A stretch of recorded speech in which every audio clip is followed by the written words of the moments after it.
is a presentation of Blakesley Sports Media. Welcome to BSM Live. Here's your host, Stephen Blakesley. Welcome along to another episode of Blakesley Sports Media Live. Very excited to be coming to you here from the ShortTrackLive.com studios. And boy, do we have a lot of cool things to talk about today on our show.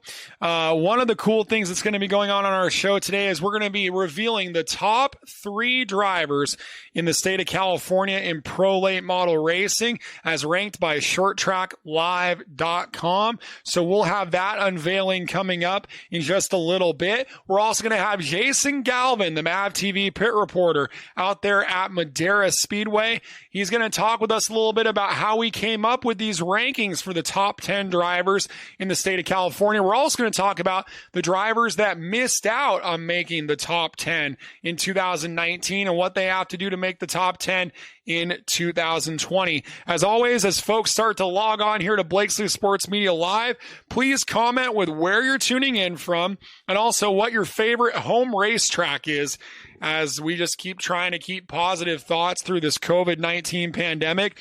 And hopefully we can go back to racing sooner rather than later here in the state of California. We're also going to hear from Austin Edwards, who has been on an outright tear in the Junior Late Model eSports Series 4-0 in that series. So we're going to talk about Austin about all of his success in the iRacing world and how he's been so successful in that series, and also about what Austin has on his radar for the upcoming season.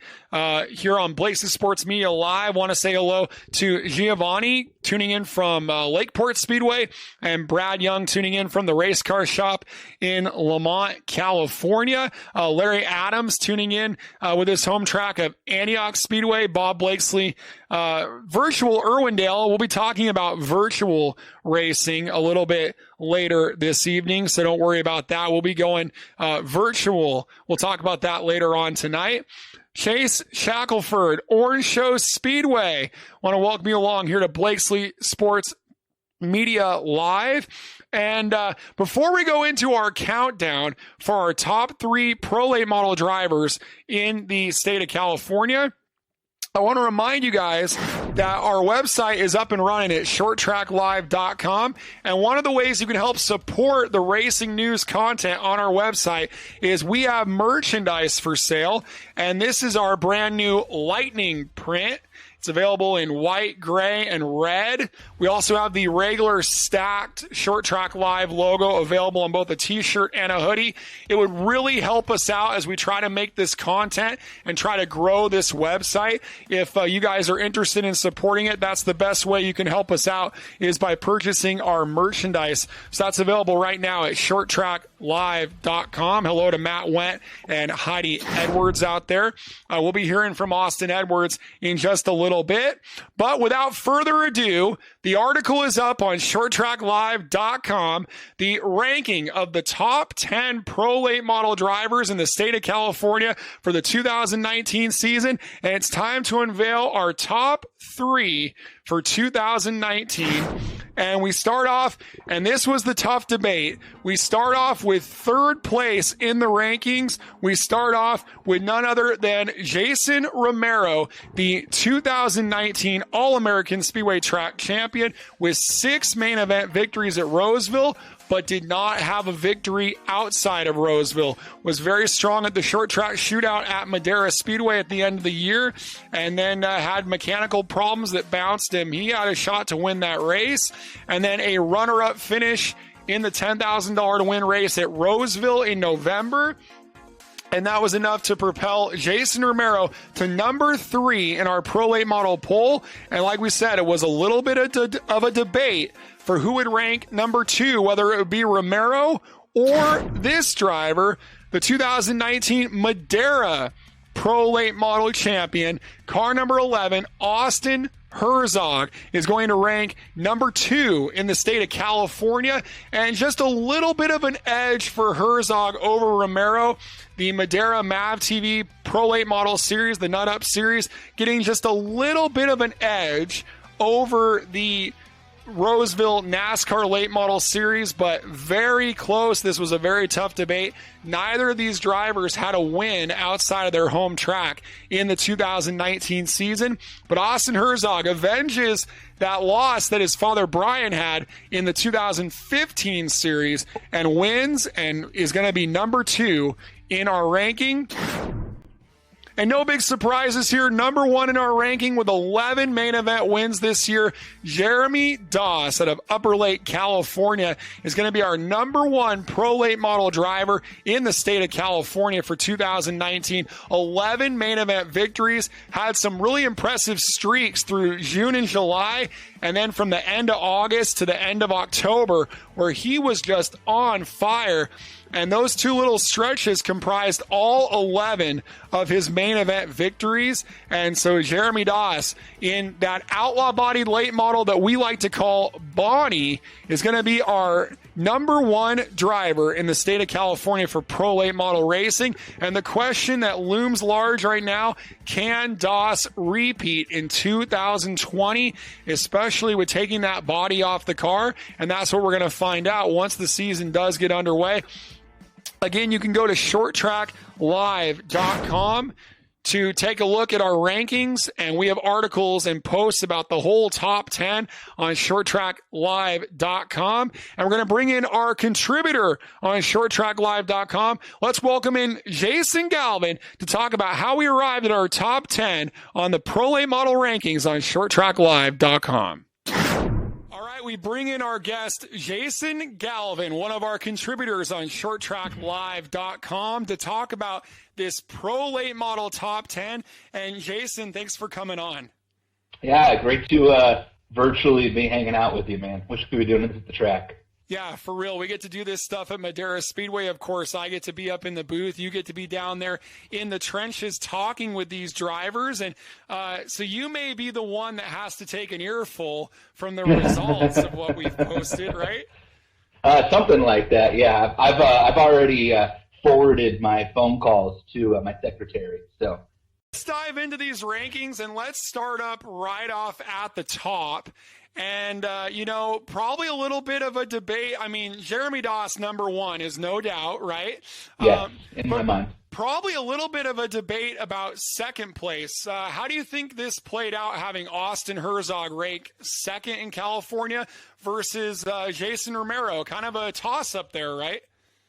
Yeah, I think it is. It probably depends on what part of the state you're from. In Madera, I guess, in the grand view of things, is probably viewed as being a quote-unquote Northern California type of track, but a decent amount of the races are from the Southern California region, central part of the state. And Jason's pretty dominant when it comes to All-American Speedway, but when he came down the Madera direction, he didn't quite have the same success that I think that a lot of us expected. And Austin, not that Austin traveled the world and was a world beater like Jeremy was. Jeremy Doss showed up at a racetrack in a late model last year. You pretty much expected him to find a way to win the race. But, it's just Austin, the competition down at Madera, a little more consistent, I think, throughout the year. All-American Speedway had its races where it was certainly really, really good. You look at the end of the year event for sure. But just on a whole, if you look from the start of the year in March to the end of the year, I think Austin faced a little tougher competition than Jason did. And again, I think a lot of it probably came down to when Jason came down the Madera direction, maybe not by his doing. He had a strong performance going at the end of the year, and things didn't shake out for him. But I think Austin just kind of got the nod a little bit there, maybe by default of winning what at least last year was maybe more consistently a tougher series. Well, and one of the things that you got to see at Madera was how dominant Doss was at that facility. Oh, yeah. But on the flip side, Romero kind of had Doss's number at Roseville. So it would be really interesting, like you're saying, to see how Romero would do against Doss at Madera this year. And hopefully we get to see a little bit of that. Yeah, and I hope that we get to see the converse of this as well. Like Matt Erickson, who's been kind of the king of Madera over the years in the TV series, went up to All-American Speedway a lot. I hope that we get to see, the likes of an Austin Herzog and a Dylan Zampa get up that way a little bit more here. This season coming up. I think it's good for the sport and for pro late model racing on the West Coast when these drivers can get out and dance around a little bit, and we don't we don't have a touring pro late model series, and I'm not sure that we need one, frankly. We've got so many tracks now that are starting to adapt these rules and implement them in different ways that I think that as long as you've got these tracks that are continuing to try to grow it and everybody's putting together their kind of one-off big events towards the end of the year, then that's probably the way to go versus trying to corral them all into one series and, kind of robbing Peter to pay Paul at that point. But I think that if we get an opportunity here this year, and hopefully we do, to see the likes of Austin and Dylan and some of the other drivers that run down at Madera, Joey East comes to mind, start to travel up north a little bit more, and hopefully Jason Romero can come down to Madera a few more times this year. To me, that's where it'll be really fun and interesting, and I think that's where these rankings would really start to shake up on a week-to-week basis. So let's look at the drivers from number 4 to number 10. Who among those drivers do you think has the most potential to move higher in the rankings in 2020? Yeah, I think a lot of that just depends on, how much all those drivers run throughout the course of the year. But somebody who stands out to me a lot just based on previous success and merit is Blaine Rocha. It's somebody who, when he showed up last year, was really, really strong race car, right? And we saw that out of the box at Madera. But the last 2 seasons, really, he's run into problems where he's been involved in some pretty big incidents, and they haven't necessarily been his fault. But Blaine's a tough racer. There's a couple of those guys out there who I think just naturally probably end up in more precarious positions on a week-to-week basis because they're harder drivers. It's not a bad thing. And again, I don't think that I think of 2 major wrecks Blaine's been in and don't think he was at fault in either one of them necessarily. But the fact is that there are some drivers who maybe want to put themselves in that spot, and Blaine's willing to. And that's a catch-22. It can either pay off big time, or in the case of the last couple of years, it can hurt him a little bit. So I think that he's probably due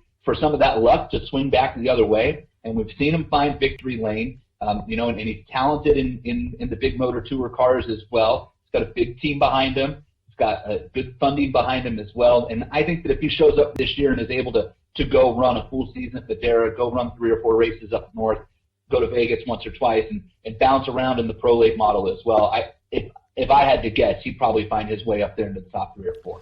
And I think the other driver that I think is going to move up through the ranks rather quickly this year is going to be the beast, Joey East. We can recall at the end of 2018 when his teammate Jesse Love did a little bit of dabbling in pro late models and was a podium finisher almost every race.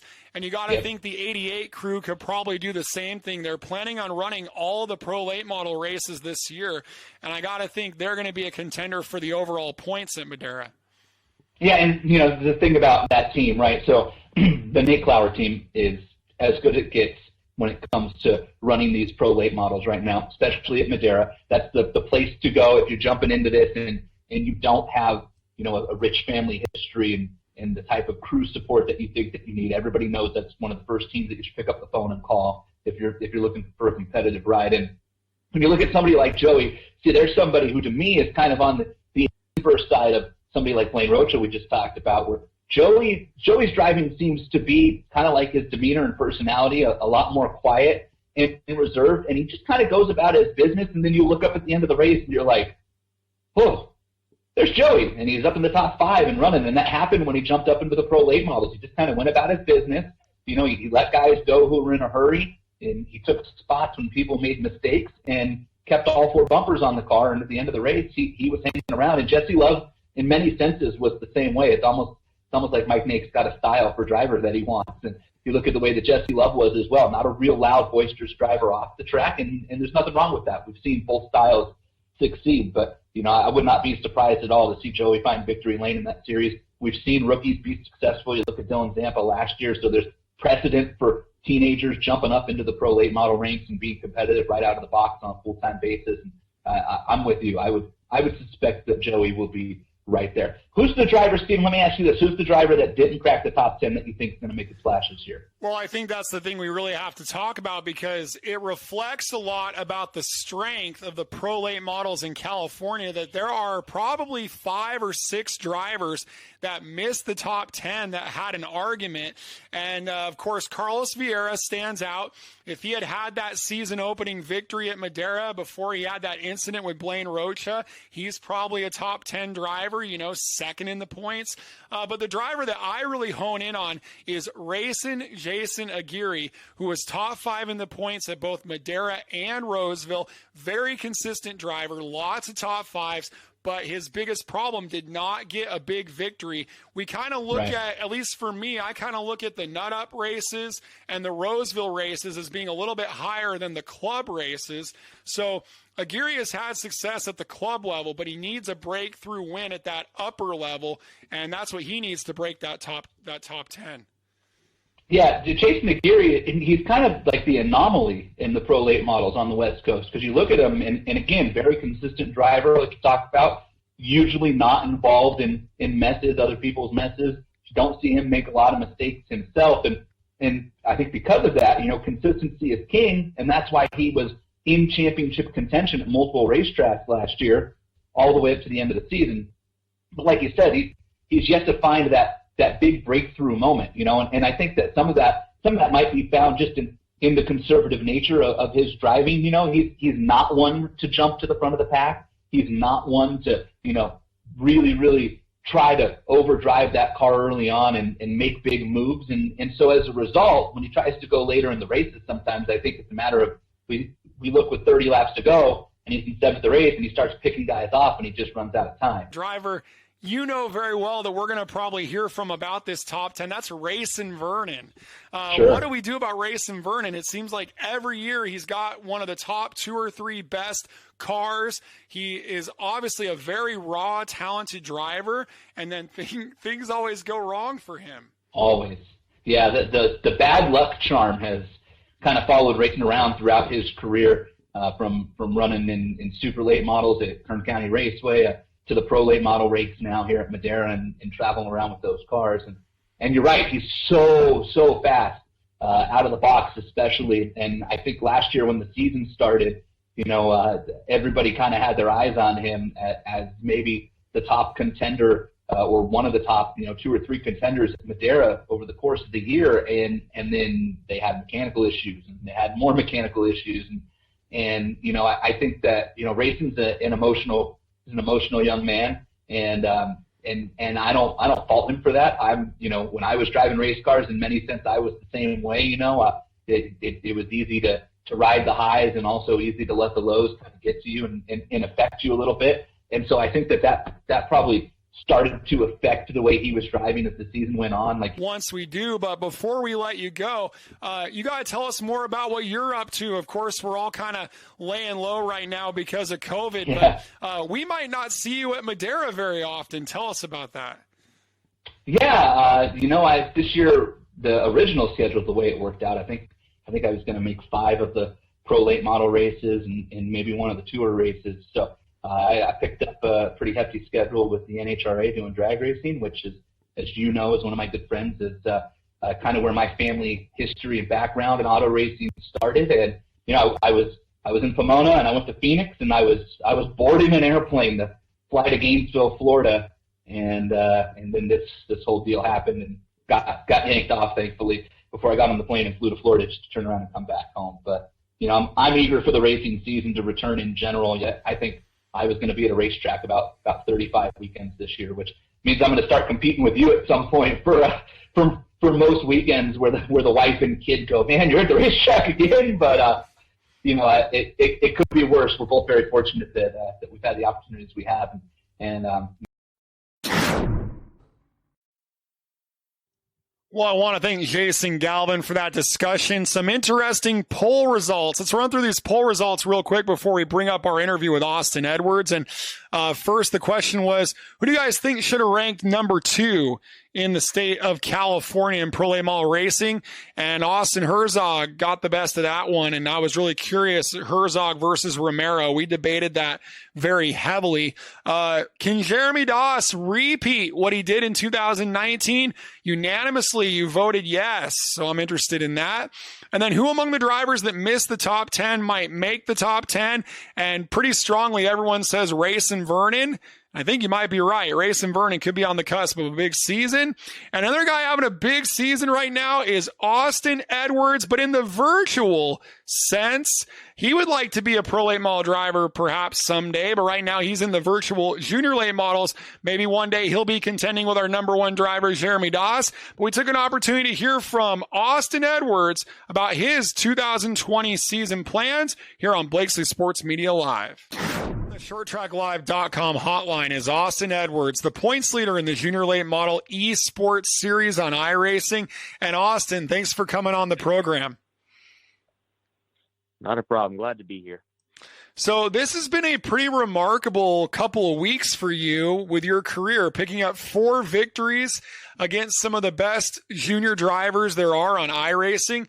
What has it meant to you to have the success that you've been having? Well, it's been pretty unbelievable. I mean, the season started off pretty easy at the bull ring, able to completely sweep that race in almost every way possible. But then it got a little bit more challenging at Five Flags, and as we moved on to Myrtle Beach and Irwindale, Robbie Keneally gained a lot of speed. So me and him were having some great racing together. But at the end of the day, it's meant a lot to be able to show my skills on the iRacing service and really get to have some fun with some of these junior drivers. What have been some of the biggest challenges you've had to overcome this season? Well, this series so far has been pretty dynamic in the way that the rules work, which is what the series has to do sometimes to make things work correctly. So there's been miscellaneous changes throughout restart rules and the factor of incident points coming into play. So unfortunately, when I jumped the initial start at Five Flags, it was a lot of work to come from dead last all the way back up to the front at the end. But overall, it's been just a matter of trying to hit your marks and find the line that works at every track we go to, and it's been a lot of fun. We're on the phone with Austin Edwards, the points leader in the Junior Late Model eSports series. And, you know, Austin, there might be some people listening to this interview that would like to improve their own abilities in the iRacing world with all these iRaces going on. There's a big SRL iRace Tuesday night. What are some of the pieces of advice you might be able to give some aspiring iRacers for how to be successful on the platform? Well, being iRacing is an online service, and obviously you don't have to pay for fuel or tires. I cannot stress enough how much taking laps can improve your lap times and just your driving in general by driving the different cars that come with the service that all have so many different characteristics, and just taking laps and perfecting your line is something that really comes in handy. And if you have to, you can go and try to race with faster people and watch what they do and just watch the way that they use the brake and how much wheel input they use. And there's so many different characteristics to different cars and tracks on this service that it teaches you a lot, and that's one of my favorite parts about it. So let's talk a little bit about your real world racing. I mean, you have one of the most varied schedules of any 15-year-old in the country, probably a schedule that would be kind of unheard of just maybe 5 or 10 years ago. How much has having the iRacing platform available to you helped with the preparation of bouncing around with all these different kinds of race cars? Oh, well, there's no doubt it makes a world of difference. I mean, the kinds of cars I'm driving this year go from dirt to road course to pavement in a variety of different ways. So being able to take certain cars that, in fact, some of the cars that I race in real life might actually be on here on the sim. So being able to go from these different cars and sharpen myself before a race weekend in that certain type of car, it's a big help to get me into the right mindset and to be successful with the race weekends coming up. So you talked about a little bit your schedule this year has things like Spec Miatas, Southwest Tour trucks, HPD midget cars, dirt cars. What part of the schedule this year excites you the most? Well, I think the Ford Focus midget is probably going to be one of my favorite parts about this year. I'm still getting a lot deeper into the Spec Miata part of it all. Finally made a return back to the Southwest Tour trucks for the first time in a couple of years. And that was a ton of fun down in Havasu 95 Speedway, but I was able to get my first podium in the Spec Miatas recently. That was a lot of fun. I'm loving those cars so far, but I'm yet to take a lap in a Ford Focus midget. I've watched those cars since I was super young. I've always wanted to get in one of them, so I'm super excited for that part. And also getting back onto the dirt and race some races in the mini stock. So it's all very exciting, but I cannot wait for the midget. It's almost unbelievable to think back, and you probably have to pinch yourself every now and then, that you got to start racing in those Southwest Tour trucks when you were 10 years old. And it's almost hard to believe. And even though I'm still only 32, what you're able to do by the time you're 15, you've been in a full-size race car for like 6 years. That's pretty amazing, isn't it? Oh, absolutely. It's great to be able to start stuff off so early and just get the feeling for a full-size car, because even those go-karts and bandoleros can teach you so much, they're a big difference from those car classes to coming into full-size trucks and late models. So I was glad I was able to start as early as I was. I was really fortunate too, thanks to the guys at the Southwest Tour Truck Series and my dad working hard to get me up there. So it probably takes a lot of mentorship and help from older racers and from your family to be able to jump into these series so young. Who are some of the people that have helped you the most along your career? Well, like many people, my dad has been my number one for as long as I can remember. He's brought me up through the ranks. He's been my crew chief for who knows how many years now, and he used to race for a long time himself, so he really knows what he's doing. I've learned a lot from him, but I get advice from so many great veteran racers from the Madera Speedway and Orange Show Speedway and pretty much everywhere I go. So it's just a matter of taking in all the advice that I can get from all drivers around the West Coast and just putting it to play in my driving and seeing what works and what doesn't. Okay, so probably my favorite thing about your racing career has been your commitment to helping your local animal shelter. Can you tell us a little bit more about that and how that all came about? Well, I got introduced to the Ucaipa Animal Placement Society when I was 9 years old. And on my 9th birthday, instead of asking for, gifts that I would usually get, I asked for supplies to donate to them. And from there, I realized that I could latch that onto my racing at the same time. So I started speaking to the fans at my local racetrack, the Orange Show Speedway, when I raced the Bandolero division, and I was able to raise roughly $5,000 in the first year. So it just took off from there. I was able to speak to miscellaneous businesses and get donations from there and attend as many events as I could, spend countless hours volunteering at the shelter, which is one of my favorite things to do. And I'm really, really passionate about this because they are a non-kill shelter. When dogs go there, they go there until they stay home, and they're treated excellently, and I love everything about it. Hopefully my racing can turn more shelters to non-kill one day. Where can race fans learn more about you? You can go to my website at quickpause.support. That's quickpause.support, and you'll see pretty much all of my information there. And you can also follow me on Instagram or Facebook at First Place Ace, and you will see constant updates throughout there, along with a little bit more about me. So I'd heard that Thursday's event for the Junior Late Model eSports Series, it was a little bit up in the air of where you guys are racing. Where are you guys racing this week? I have gotten word that we are going to Bristol Motor Speedway, so we are getting back onto a NASCAR track, and I think it's going to be a ton of fun. I want to thank Austin Edwards for being our guest here on Blakesley Sports Media Live. The Junior Late Model eSports Series from Bristol Motor Speedway, 3:30 p.m. Pacific, coming up on Thursday on the GSRC, YouTube and Facebook, so you can tune in there. Also, on our radar this week, tonight, 7:30 p.m. Pacific, 44 Southwest Tour drivers will be racing in the Approved Memory 125 for the Spears SRL Southwest Tour in the virtual iRacing Irwindale event, 7:30 p.m. tonight here Tuesday night on SpearsRacing.tv. And it's free. Tomorrow night on the All-American Speedway Facebook, we will have the racing event from August the 31st with all the NASCAR divisions. That's at 5:30 p.m. Pacific, Wednesday night on the All-American Speedway Facebook. And then Thursday, so we've wrapped up our pro late model rankings. It's time for our micro sprint rankings. We have some really cool people like Chase Rodman and JJ Cox and Kyler Shaw and some cool media people from the micro world that are helping me out. And we're going to come up with a list of the top 10 micro sprint drivers from 2019. And our rankings 10, 9, and 8 will be revealed on Thursday.